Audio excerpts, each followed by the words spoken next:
ত্রয়োদশ জাতীয় সংসদ নির্বাচন ঘিরে চাঁদপুরে রাজনৈতিক দলগুলোর মনোনীত প্রার্থীদের ব্যস্ততা বেড়েছে।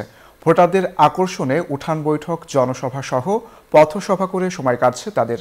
তবে ভোটাররা বলছেন যে কৃষি পণ্যের সঠিক মূল্য ও উন্নয়নের প্রতিশ্রুতি নিশ্চিত করবে এমন যোগ্য প্রার্থীকে ভোট দেবেন তারা। খোকন কর্মকারের পাঠানো তথ্য, চিত্রের ডেস্ক রিপোর্ট। আগামী ফেব্রুয়ারিতে জাতীয় নির্বাচন হলে সময় আর বেশি নেই। মতলব উত্তর ও দক্ষিণ দুই উপজেলা নিয়ে গঠিত চাঁদপুর ২ সংসদীয় আসনে বইছে নির্বাচনী আমেজ।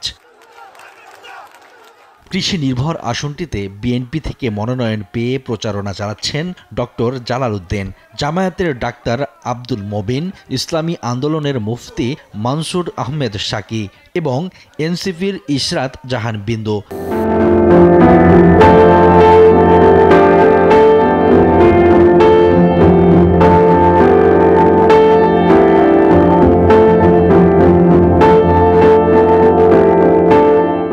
ভোটারদের মন জয়ে দাঁড়ে দাঁড়ে প্রতিশ্রুতি নিয়ে ছুটছেন তারা। আপনারা যদি সত্যি দানের প্রেমিক হয়ে থাকেন, দেশের উন্নয়ন চান, মতলবের উন্নয়ন চান, তারেক রহমানকে ভালোবাসেন, আসুন আমরা এক প্ল্যাটফর্মে আমরা কাজ করি।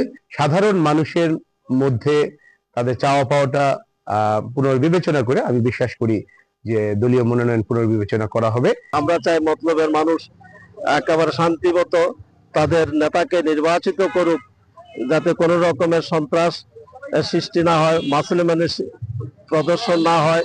মতলব উত্তর দক্ষিণ মানুষের কল্যাণে, দেশের কল্যাণে, জাতির কল্যাণে, ভোটারের কল্যাণে একটি কল্যাণকর সুন্দর মতলব গড়ার লক্ষ্যে আমরা কাজ করব।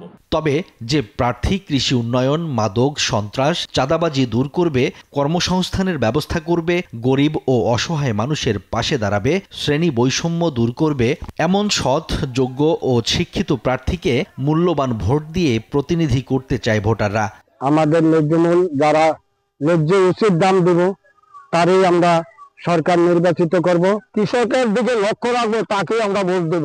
কৃষকের যাতে কোনো অসুবিধা না হয়, এই ধরনের উন্নয়ন কাজ যে প্রতিশ্রুতি দিবে আমরা এই ধরনের লোকই চাই। আমাদের মৌলিক চাহিদাগুলো যারা সঠিকভাবে পূরণ করবে আমরা তাকেই ভোট দেব।